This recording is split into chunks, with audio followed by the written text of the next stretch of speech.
Imagine an airplane shaped like a flying pancake, or one that looks like a giant wooden mosquito. Sounds impossible, right? But these bizarre machines weren't just drawings in someone's notebook. They actually flew. From aircraft with twisted wings and tails that look like they're on backward, to planes designed to land on water, snow, or even the tiniest patches of dirt. These are the 18 most unbelievable, weird, and strangest airplanes ever made. Some were built for war, some for speed, and some were just plain crazy. And you'll be asking yourself, how did these even get off the ground? Get ready, because you're about to see airplanes like you've never seen before. First, Bartini VVA14. Imagine you took a plane, gave it the attitude of a submarine, then added some inflatable pontoons on it for fun. Now you're getting close to this Soviet oddballs vibe. Back in the thick of the Cold War, the Soviets were sweating bullets over American submarine-launched nukes. So, they cooked up the VVA14. Those letters stand for Vertical Takeoff Amphibious Aircraft, which, let's be honest, is a mouthful for something that looked like a giant metal sea creature.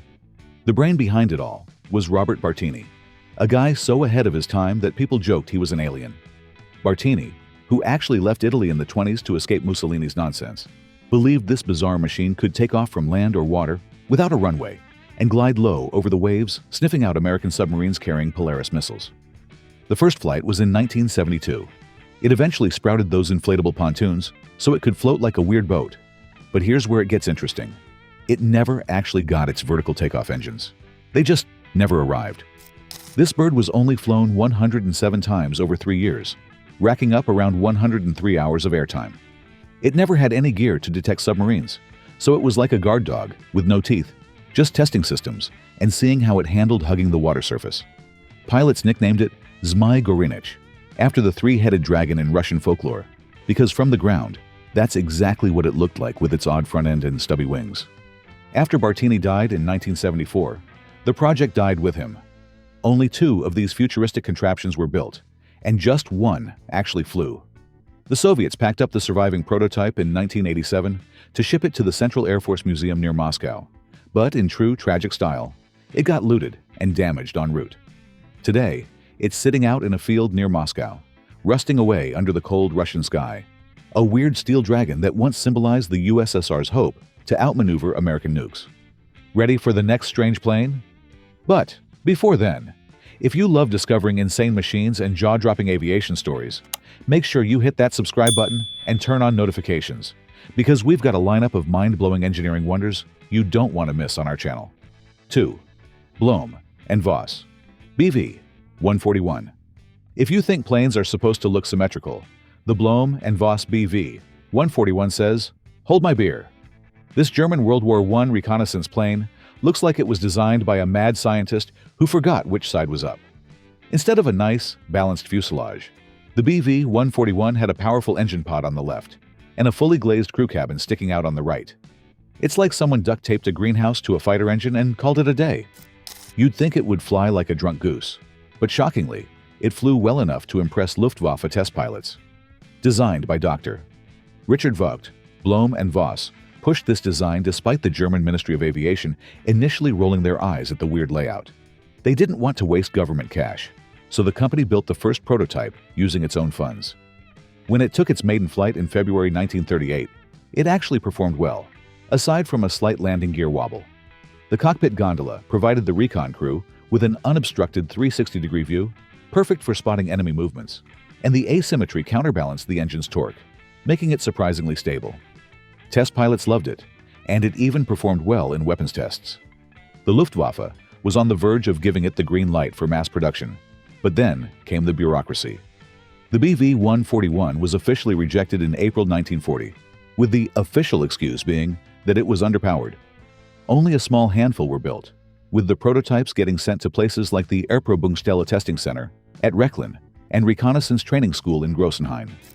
Despite its bizarre look, the BV-141 proved it could fly just as well as many conventional aircraft, and some pilots even preferred it for the visibility it offered during missions. But it was the war, and when you have planes like the Focke-Wulf 189 doing a good enough job, the Luftwaffe didn't see the need to keep producing something that made their engineers cringe every time it taxied by. The BV-141 remains a legend in weird aviation history, a reminder that sometimes The strangest ideas are the ones that actually work. It's just that not everyone has the stomach to stick with something that looks so odd, no matter how practical it might be. 3. Boeing B-377PG. Pregnant Guppy. Moving on, if you thought the last plane was bizarre, wait till you see this bloated beast in the sky. They called it the Pregnant Guppy. NASA in the 60s had a huge problem on their hands, literally. They needed to get enormous rocket stages across the country for the Apollo missions, but the rockets were so massive that shipping them by boat around the Panama Canal was painfully slow. Then along came a man named John Conroy, a guy who you'd swear came straight out of an aviation comic book, pitching the idea of stretching and ballooning a Boeing Stratocruiser to swallow an entire rocket stage like a snake swallowing a deer. People thought he was nuts. Engineers said, "You can't just blow up a plane like a balloon and expect it to fly." Conroy didn't care. He sold everything he had, took on crazy debt, and built this bulbous whale-like monster with a hump so big it looked like it would topple over on the runway. It was so wide, it split open behind the wings like a clamshell to load rocket stages. On September 19, 1962, the Pregnant Guppy lifted off for the first time, proving every critic wrong. It wasn't pretty, but it worked. The Guppy cut delivery times from weeks and months to just days, keeping the Apollo schedule on track when JFK wanted Americans on the moon before the decade ended. Imagine seeing this gigantic, swollen plane lumber across the sky, looking like it might just fall apart from the weight of its own belly. It didn't, though. It went on to haul over 2 million miles worth of rockets, equipment, and hardware, quietly helping America win the space race. The sight of this big-bellied bird rolling its rear end open and swallowing a rocket whole was so absurd that ground crews would laugh, even while working 12-hour days. It was practical, ridiculous, and brilliant all at once, a reminder that sometimes the weirdest solutions end up changing the world. 4. Caproni CA60 Capronisimo. Just when you think airplanes can't get any weirder, we get the Caproni CA60. Built in 1921, this Italian flying boat looked like a flying skyscraper mated with a stepladder. Why have one pair of wings when you can have 9? This plane had 3 sets of triple wings stacked like a layer cake, and it stood 30 feet tall, about as tall as a 3-story building on top of 2 pontoons. Johnny Caproni, the mastermind behind this, had a vision to ferry up to 100 passengers across the Atlantic in a time when crossing the ocean still meant long, uncomfortable ship rides. The CA60, also called Capronisimo, was powered by 8 Liberty L12 engines strapped across its wings. It weighed a mind-boggling 33,000 pounds and looked like a flying hotel from a science fiction comic strip. It took just 18 months to build this monstrous machine in a hangar near Lake Maggiore, and by March 1921, it was ready for its big test flight. 3 brave souls boarded it: pilot Federico Semprini and 2 engineers, while sandbags were loaded to mimic the weight of passengers. The plan was to take off, circle, and land to test stability. Here's where it all went sideways. The Caproni CA60 actually took off, rising 60 feet into the air, wings creaking and engines roaring. But the second it started turning, things went wrong. One of the wingtips clipped the lake, the behemoth stalled, and down it went, crashing nose first into Lake Maggiore in front of a stunned crowd that probably wasn't sure if they had just witnessed aviation progress or a circus act. It didn't sink immediately. Boats rushed in and tied ropes around it to keep it afloat, but the damage was done. The Caproni CA60 was wrecked beyond repair, and the dream of a 9-winged flying boat carrying 100 passengers across the Atlantic was over before it began. No one built another one. Johnny Caproni's team salvaged what they could, and some of the parts, including an engine and control panel, can still be seen in a museum in Trento, Italy. For those who want to stand in front of a piece of aviation history that asks, what were they thinking? 5. Curtiss Wright VZ7. The U.S. Army cooked up a quadrotor helicopter aircraft in the late 1950s. They called it the Curtiss Wright VZ7, and it looked like someone bolted lawn chairs to 4 giant fans and said, "Yeah, that'll fly." Back in 1957, the Army decided they needed something that could zip soldiers and gear across rough terrain, but they didn't want a helicopter, and they didn't want a Jeep. They wanted something in between, and Curtiss Wright raised their hand with a contraption that had a rectangular 17-foot-long truss, 4 big unshrouded propellers on each corner, and a single 425-horsepower turbomeca Artust engine in the middle. Imagine climbing into a totally exposed seat, nothing but air, and the smell of burning fuel around you, with the ground dropping out underneath while you pray the whole rickety frame holds together. Two prototypes took flight in 1958, and surprisingly, the VZ7 was pretty easy to handle. You'd steer it by adjusting the thrust on each propeller, and if you needed to spin around, you had little vanes over the exhaust acting like a rudder. It was basically the world's most dangerous floating go-kart. In test flights, this bird could hit 30 miles per hour and climb up to around 200 feet, which might sound impressive until you remember the Army wanted something that could go much higher and a heck of a lot faster. The pilots liked how easy it was to maneuver, but not enough to overlook the fact that they were sitting in a flying crate that topped out at the speed of a city bus. The Army quickly found out that while this machine could technically haul a passenger or a recoilless rifle, using it in actual combat was a terrible idea. Zero armor, low speed, and a fat target for anything with a barrel. In 1960, the Army politely handed the prototypes back, shaking their heads while probably muttering, "Well, that was a waste." By the mid-60s, the Army officially killed the VZ7 program, realizing helicopters like the Huey HU-1D could do everything this flying jeep could, but safer, faster, and without making the pilot feel like a turkey on Thanksgiving. Even though it never became the battlefield taxi the Army envisioned, the VZ7 remains one of the most head-scratching yet oddly charming pieces of flying hardware ever to leave the ground. It's a glimpse of what happens when engineers and the military decide to get a little too creative with taxpayer dollars. 6. Dakner HZ1 Aerosycle. The Dakner HZ1 Aerosycle was the military's idea of a personal flying pogo stick that would put soldiers on top of two whirling 15-foot helicopter rotors and call it Recon. Built by the Dakner Helicopter Company out of Mount Vernon, New York, the HZ1 was dreamed up when the Army decided that the best way to sneak a soldier into enemy territory was to have him balance on a platform over counter-rotating blades, controlling the craft by shifting his body weight like a Segway on steroids. They wanted a flying platform that any soldier could pilot with just 20 minutes of instruction. But Captain Selmer Sunby, who had over 1,500 hours of flight time, took one flight and told them flat out, a non-flyer would have considerable difficulty operating it. The Aerosycle was powered by a 40-horsepower Nelson H59 Dragonfly engine, which was about as compact and gutsy as engines came back then. It ran on a two-stroke gasoline oil mix, powering the two huge rotors below your feet. The controls were handlebars, making you feel you're riding a motorcycle while hovering above a blender. It gets interesting. In theory, the Aerosycle could hit speeds over 70 miles per hour and fly up to 15 feet above the ground, with a theoretical max altitude of 5,000 feet and speeds up to 85 miles per hour if conditions were just right. But let's be real though, no one was taking this death trap up that high unless they had a serious death wish. One of the biggest issues was that those counter-rotating blades like to flex and occasionally slap into each other mid-flight, instantly killing lift and sending the craft and the poor guy on top crashing down. Engineers couldn't predict when the blades would decide to tangle, which made flying this thing a gamble every time someone fired up the engine. To keep the pilot from falling off and letting the craft go rogue, they installed a safety tether that would kill the engine if the operator bailed out. They even had a protective guardrail around the platform to keep the soldiers' boots out of the blades. Test flights were held at the Brooklyn Army Terminal and later at Fort Eustis in 1956, where Sunby bravely took the Aerosycle on flights lasting from a few seconds up to 43 minutes, probably gripping those handlebars like his life depended on it. 7. Edgeley Optica. The Edgeley Optica is in a category of its own, like the quirky neighbor at your Sunday barbecue who shows up wearing a fishing vest over a Hawaiian shirt. Odd, but somehow makes sense once you get to know him. The Optica's cockpit looks like a helicopter bubble slapped on the front of a sci-fi plane, and it's mounted in front of a ducted fan engine. You get these long, fixed wings, twin booms, and a high-mounted tailplane sticking up in the back. When it first showed up in the mid-70s, people didn't know what to make of it, but it sure turned heads. John Edgeley, the British designer behind it, had a vision to build a low-speed, fixed-wing aircraft that could hang in the air like a helicopter without burning through fuel like one.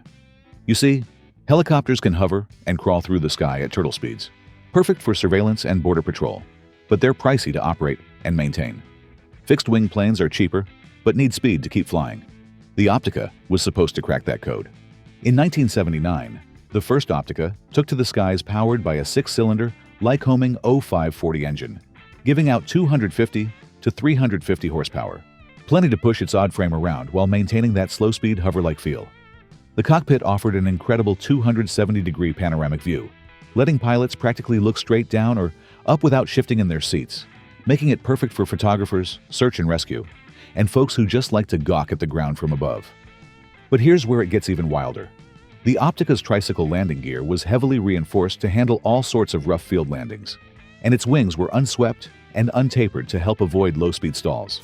It had twin booms, twin rudders, and a high tailplane to keep it steady even at crawling speeds. It even used a ducted fan to keep it quieter than a typical helicopter, so it could sneak up and take pictures without everyone on the ground noticing. Despite its promise, only 22 Opticas were ever built, and the program went through more starts and stops than a soap opera romance. In 2014, John Edgley himself showed up at the Farnborough Air Show with a fully restored Optica, one that used to belong to the Spanish government, hoping to get investors excited to bring it back to production. Sadly, the investors didn't bite, leaving Edgley's dream to sit in the hangar a little longer. 8. Goodyear Inflatoplane. Think of a giant pool toy, except this one was designed to fly behind enemy lines, scoop up downed pilots, and bring them home. Back in the 1950s, Goodyear, the tire company famous for the blimps you see at football games, pitched this wild idea to the U.S. Army. The plan was to drop this rubber airplane in a canister, let the stranded pilot unroll it like a sleeping bag, hook up an air pump, and inflate his escape plane in 5 minutes with less air pressure than a car tire. Once fully puffed up, the inflatoplane used a 42-horsepower Nelson two-stroke engine mounted behind the pilot and above the wing, pushing it through the air at a breezy 60 miles per hour. It had a range of about 390 miles and could stay airborne for over 6 hours, which isn't too shabby for a plane made of rubber and air. Here's the part that sounds like something out of a comedy sketch. It had to be constantly inflated with forced air while flying to maintain its structure. So if you lost pressure mid-flight, it was like watching a bouncy castle deflate in the sky. No wonder the Army started having second thoughts. They even tried a two-seater version with a 60-horsepower McCulloch engine and a cruise speed of 55 miles per hour, thinking they could rescue 2 people at once. But the practical challenges quickly became obvious. The idea of flying out of enemy territory in what was basically a flying rubber raft didn't exactly instill confidence in the pilots. Only 12 inflatoplanes were ever built, and while it did fly and could take off in as little as 250 feet, the Army eventually shelved the project in 1973, realizing it might not be the best idea to trust your life to something that could pop if a bird sneezed in its direction. Today, 2 inflatoplanes survive in museums: the Franklin Institute in Philadelphia and the Smithsonian in Washington, D.C., where they remain as reminders that sometimes even the strangest ideas get their day in the sun. If you ever get the chance to see one, you'll be standing there thinking, how on earth did they expect this to work? 9. Grumman X29. At first glance, you might think, did they bolt the wings backwards? Nope. That's exactly how the Grumman X29 was supposed to look. The X29 has wings that sweep forward instead of back, giving it a bizarre, nose-stabbing stance that makes you do a double-take every time you see it. Instead of gliding gracefully like your typical fighter jet, this thing was intentionally designed to be unstable, on purpose.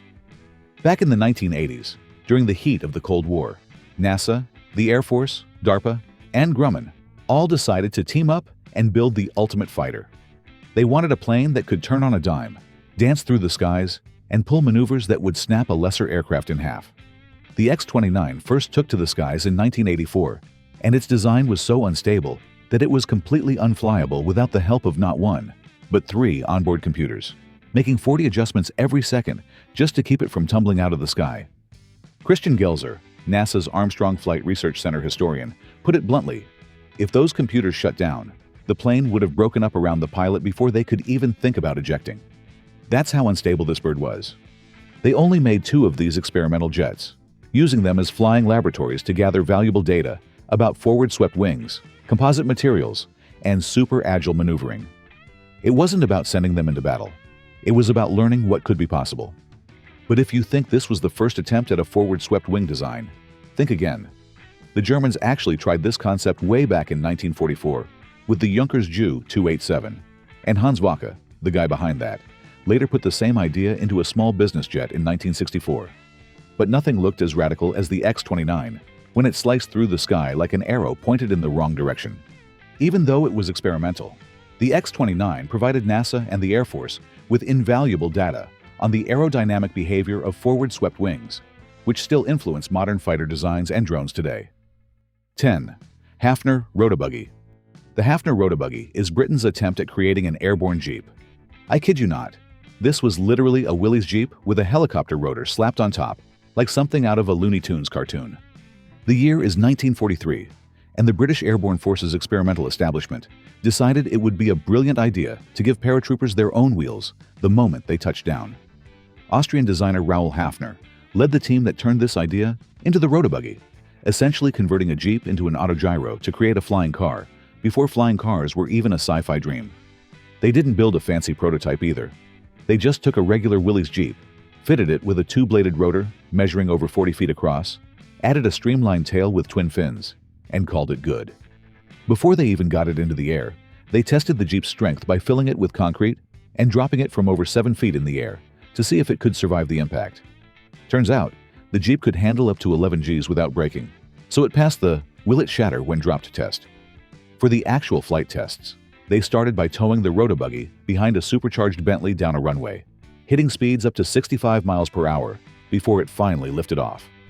On November 16, 1943, the Buggy achieved its first successful flight, towed behind a Whitley bomber, reaching an altitude of 400 feet and proving it could actually glide. The pilot, if you can call him that, had to hold onto a control column that thrashed around violently in the cockpit. Controlling the rotor while being towed in the air was so exhausting that the pilots were left drained after each flight, clutching the controls for dear life while the Jeep threatened to spin out if they made one wrong move. Official reports eventually described the handling as highly satisfactory, which is British for it didn't crash immediately. The idea was that soldiers could be flown into enemy territory with their Jeep, cut loose, and glide down to the ground ready to drive straight into action. But as vehicle-carrying gliders became more practical and safer, the Buggy became a weird footnote in aviation history, never seeing active service. They even planned a bigger version called the Rototank, a flying Valentine tank with rotors on top. Thankfully, that idea never left the drawing board, or we'd be talking about the time someone tried to make a tank fly. 11. Hughes H4 Hercules Spruce Goose. Have you ever looked at a big metal bird in the sky and thought, that's about as big as planes can get, right? Well, Howard Hughes didn't think so. During World War II, Uncle Sam needed a way to get troops and gear over to Europe without German U-boats turning every cargo ship into an underwater reef.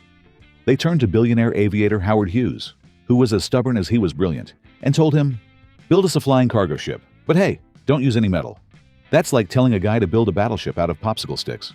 But Hughes wasn't the type to say no, so he cooked up the Hughes H4 Hercules, better known as the Spruce Goose. Fun fact, it wasn't made of spruce at all. The whole thing was built from laminated birchwood glued together with a fancy resin called Duramold, which, believe it or not, was 80% stronger than aluminum at the time. Hughes hated the Spruce Goose nickname, but the press couldn't resist. It took 5 years to build, which meant by the time Hughes was ready to show it off, the war was already over, and critics were lining up to laugh at him for wasting time and money. So, in a move only Howard Hughes would pull, he decided to prove them all wrong by climbing into the pilot's seat himself, firing up all 8 of its massive 28-cylinder radial engines, and taking off from Long Beach Harbor. It only flew once, for just about a mile, but that was enough for Hughes to drop the mic on the haters. This beast had a wingspan of 320 feet, longer than a football field, and a height of 79 feet. To put that into perspective, the massive C-5 Galaxy, one of our biggest cargo planes today, has a wingspan of 222 feet. The Spruce Goose's tail alone was wider than a B-17 bomber's entire wingspan.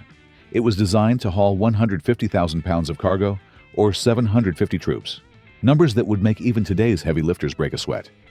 It was so big that Hughes had to invent the world's first hydraulically actuated control system, just to move the rudder and elevator. Without it, the pilot's arms would have turned to jelly trying to move those control surfaces. 8 enormous Pratt & Whitney engines, each producing about 3,000 horsepower, sat on wings that looked like they could shade a small town. The propellers themselves were over 17 feet in diameter, and when those engines roared to life, you can bet the entire harbor heard them.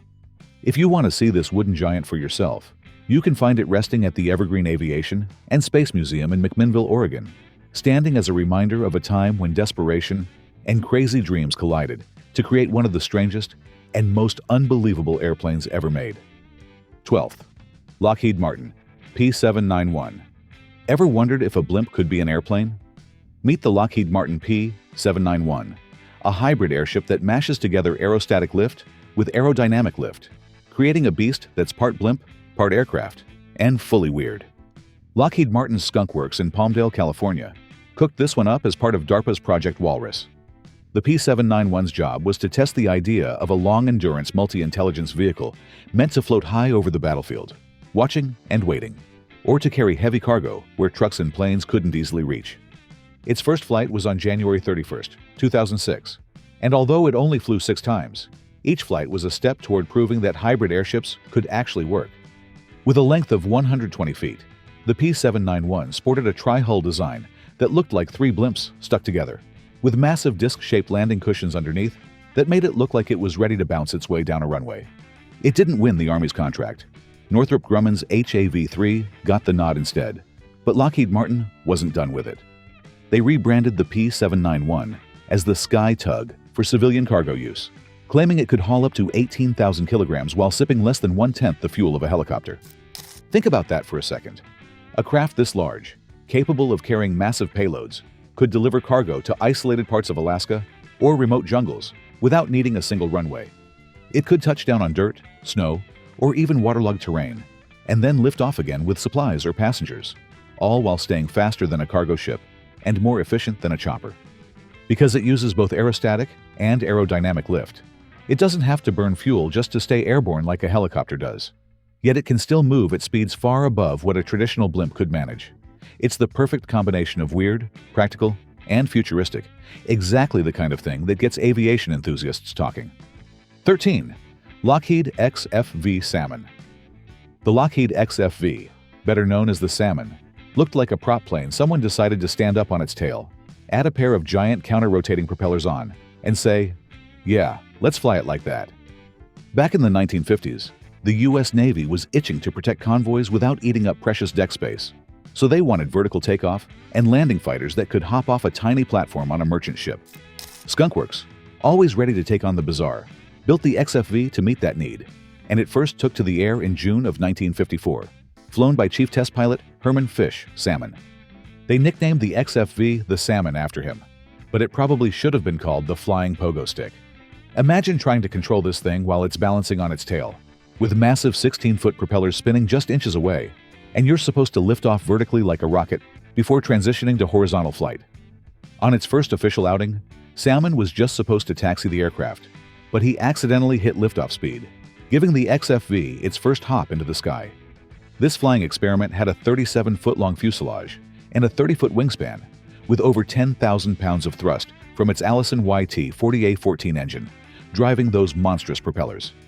But here's where things got tricky. Controlling it while hovering was like trying to balance a pencil on your fingertip during a hurricane. Pilots couldn't tell if they were climbing, sinking, or spinning. And let's be real, no one wanted to be the guy to test a vertical landing on something so temperamental. Even though it made 27 conventional flights, and even transitioned from vertical to horizontal flight at 1,000 feet, the XFV never managed a full vertical takeoff or landing. The engine was underpowered, the controls were sketchy, and training pilots to fly it safely was a nightmare. By June 1955, the Navy decided the Flying Pogo Stick was a bit too much, and they canceled the project. Only one XFV was ever flown, and today it's on display at the Sun and Fun Museum in Lakeland, Florida, with its unfinished sibling quietly resting at Los Alamitos Army Airfield. 14. Lungclass MD160 Ekranoplan. The Lungclass MD160 Ekranoplan was so big and weird that the first time folks saw it, they didn't know whether to call it a plane, a boat, or a monster. Built in the thick of the Cold War, this Soviet ground effect vehicle was designed to fly just 16 feet off the water at speeds over 350 miles per hour, using a phenomenon called ground effect to reduce drag and increase lift while skimming across the waves of the Caspian Sea. The Soviets loved the idea because it let them move fast and stay low enough to dodge radar detection, perfect for sneaking up during a lightning-fast seaborne attack. The MD160 was the only Lungclass Ekranoplan that ever actually got finished. It weighed 350 tons and was longer than an Airbus A380, with 8 roaring Kuznetsov NK-87 turbofans strapped to its forward canards, pushing out over 28,600 pounds of thrust each. This flying Leviathan was equipped with 6 P-270 Mosket anti-ship missile launchers along its spine, and even had 23mm cannons and 50 caliber machine guns for extra bite. The Soviets planned to use it to strike quickly across water, even during stormy conditions, thanks to its flying boat hull. But beyond its military muscle, the MD-160 was just visually bizarre, looking like a futuristic sea creature skimming across the water, spraying mist as it roared by at nearly 550 kilometers per hour. It entered service in 1987 with the Soviet Navy's Caspian Flotilla, but the timing couldn't have been worse. The Soviet Union was unraveling, and the grand ambitions of deploying an entire fleet of these Caspian sea monsters vanished along with it. By 1997, the MD-160 was pulled from service, leaving behind a legacy of what could have been. The MD-160 spent decades quietly decaying at Kaspiysk Naval Base before, in July 2020, it made headlines again. It took 3 tugboats, rubber pontoons, and 14 hours to move this beast along the Caspian coast to Derbent, Russia, where they planned to turn it into the centerpiece of a military museum. That museum, by the way, still hasn't been built, so the MD-160 just sits there on the shore like a beached whale, waiting for visitors who want to see this relic of Cold War engineering madness. 15. NASA aims Dryden AD1. Have you ever seen a plane that looked like it was about to snap in half mid-flight? Meet the NASA Ames Dryden AD1, a skinny cigar with a single, long wing that could pivot up to 60 degrees in flight like some sci-fi prop. They called it the scissors wing for a reason. Here's the wild part. It was built to test the oblique wing concept. Basically, the idea is that if you could pivot the wing during flight, you could find the perfect angle for speed and efficiency. Sounds like something out of a Buck Rogers comic, but it came straight from the mind of NASA aeronautical engineer Robert T. Jones. Jones ran wind tunnel tests back in the 70s and believed a pivoting wing could double fuel economy for supersonic jets and even hush down those noisy sonic booms. He was so convinced, he got funding and called in none other than Burt Rutan, the guy who made all those funky experimental planes, to design the AD1. This thing was tiny, just over 38 feet long. It stood barely 6.75 feet high and weighed under 1,500 pounds, lighter than some of your fishing boats. Its landing gear was so short it sat comically low to the ground, and it had no hydraulics, just an electric switch in the cockpit to pivot the wing mid-flight. During its 79 flights from 1979 to 1982 at Edwards, California, pilots got to see what it felt like to fly, while the entire wing twisted to a crooked, lopsided 20-2 angle. The sight alone was enough to make ground crews do a double take every time it lifted off. Now, it wasn't all smooth flying. At extreme wing sweep angles, the AD1 got downright unpleasant to handle, which probably explains why you don't see commercial jets with scissor wings zipping across the sky today. Still, it worked. It flew, pivoted, and proved the oblique wing was more than a crazy drawing on the back of a napkin. What's nuts is no other piloted plane has ever done what the AD1 did, making it a true one-of-a-kind in aviation history. 16. NASA M2F1. We all think a plane needs wings to fly, but NASA thought otherwise. Back in the early 60s, they cooked up the NASA M2F1, a weird, wingless lifting body that looked like your bathtub decided to grow landing gear and hit the skies. Seriously, folks nicknamed it the flying bathtub, and once you see it, you'll know exactly why. The idea was simple, but bold. Instead of dropping astronauts in a capsule under parachutes, what if you could glide them back to Earth and land like an airplane? The catch: it needed to fly without wings, using its body alone to generate lift during re-entry. This oddball came from R. Dale Reed at NASA's Flight Research Center, who was so pumped about the concept, he flew balsa wood models down hallways and off rooftops to prove it could work.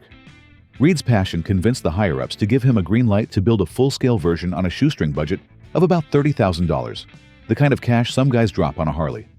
They built the M2F1 from wood with a steel tube frame and enlisted sailplane legend Gus Briegleb to help piece it together in a hangar corner humorously labeled Wright's Bicycle Shop. When it was ready, they faced a new challenge: how to get the wingless bathtub airborne. That's where Walter Whitey Whiteside came in, a hot rod lover who went out and bought a brand new 1963 Pontiac convertible, tuned it up at race shops, and turned it into NASA's tow vehicle. A classic Pontiac convertible, top down, roaring across the dry lakebed with a wingless bathtub bouncing behind, it is trying to get off the ground. The first 2 attempts in March 1963 didn't go well. The M2F1 bounced and refused to lift off, forcing them to haul it back to Ames Research Center for wind tunnel testing. Adjustments were made, and by April 5, 1963, NASA test pilot Milt Thompson managed to lift it off during tow, staying airborne longer with each run until he could keep it flying for the full 4-mile tow. They even moved up to air tows, using a C-47 to drag the M2 F1 to 5,200 feet before cutting it loose for a glide back down, descending at a rapid 4,000 feet per minute. It didn't just fly, it handled surprisingly well, and Milt Thompson grew so comfortable with it that by the end, he and the M2 F1 had racked up 77 air tows and about 400 car-towed flights. What's even cooler? This weird little bathtub in the desert paved the way for the space shuttle. It proved that a wingless design could glide and land on a runway, shaping the data NASA needed for controlled re-entry vehicles, even if the shuttle ultimately used wings. 17th Sakorski Xwing. The Sakorski Xwing is a bizarre bird that tried to be both a helicopter and a plane at the same time. In the 70s and 80s, NASA, DARPA, the US Navy, and Sakorski decided to create something that could hover like a helicopter, then zoom off like a jet. 5 years of blood, sweat, and engineering wizardry led to this Frankenstein of the skies, based on the Sakorski S-72 RSRA testbed. It all started with Professor Ian Cheeseman from England, who tinkered with what he called the flying stovepipe, using the Coanda effect to create lift with air blown over a curved surface. The idea? The rotor blades could stop mid-flight and lock into place, acting like wings. This meant it could take off vertically, hover, and then transition to fixed-wing flight without the usual headaches of advancing and retreating blade issues that helicopters face. The Navy got interested, then DARPA joined, and soon NASA was all in. The dream was to make rotor aircraft faster, safer, and quieter. Tests in NASA's wind tunnel were promising, with over 30 tests stopping and starting the rotors at 180 knots. Sakorski was brought in, armed with their S-72 testbed, which could handle all sorts of crazy rotor tests without face-planting on the tarmac. By 1985, they had a working prototype, with plans to gradually move from taxi tests to full-on flights with rotor stoppage tests at speed. The world got its first look in September 1986, when the Xwing was transported to Edwards Air Force Base in NASA's Super Guppy. They planned to fly it without blades, then with 2 blades, then 4, and eventually test rotor stoppage mid-flight. Sadly, in 1987, funding dried up, and the project was scrapped before it could truly take off. It was one of those moments where technology was almost there, but politics and budgets clipped its wings. Dixuit. Sneakma Kolopter, C-450. Last in our list is the French Sneakma Kolopter, or C-450. It looked like a rocket-powered trash can with a cockpit slapped on top. It was France's answer to vertical takeoff and landing in the 50s, during a time when everyone thought the next World War would start with nukes dropping on airfields, so planes needed to take off from anywhere, even a parking lot. This oddball had an annular wing design, meaning the fuselage was surrounded by a ring-shaped wing with no tips, giving it a bizarre barrel look. It stood about 22 feet tall with a 10.5-foot diameter wing, and the pilot sat in a rotating seat, so they could see while pointing straight at the sky during takeoff and while flying forward. Hovering was controlled by tilting vanes in the nozzle of its ATAR 101E turbojet engine, pumping out 7,700 pounds of thrust. It managed its first tethered hover on April 17, 1959, then a free hover in May that lasted 3.5 minutes. Not bad for what looked like a flying drum. During its 9th and final flight on July 25, 1959, it was supposed to tip to about 36 degrees, then return to hover before landing. But things went south fast. The Kolopter couldn't stabilize, started oscillating out of control, and the pilot had to eject at just 150 feet above the ground, getting badly injured in the process. The craft rotated to about 50 degrees, tried to transition, but crashed, ending the program in a fiery failure. The idea of tail-sitting VTOL jets was attractive when everyone feared airfield targeting nukes, but in reality, these machines were a nightmare to fly and had pitiful payload and range. The Kolopter's design, while innovative, struggled with stability and transition issues, making it impractical for real combat or even routine operations. In the end, the French called it quits, and the Kolopter was retired, becoming a cautionary tale in aviation history. Later designs like the British Harrier proved you could have VTOL without sacrificing your pilot's spine or sanity. But the Kolopter's daring attempt to conquer the sky with a ring-wing design and vertical launch ambitions deserves a tip of the hat for its sheer weirdness and the courage it took to build and test it. That's it for today's video. Which of these strange airplanes blew your mind the most? Drop your favorite in the comments below, And don't forget to like this video if you enjoyed the ride. Hit subscribe for more unbelievable stories of aviation, luxury, and engineering from around the world. And we'll see you in the next one.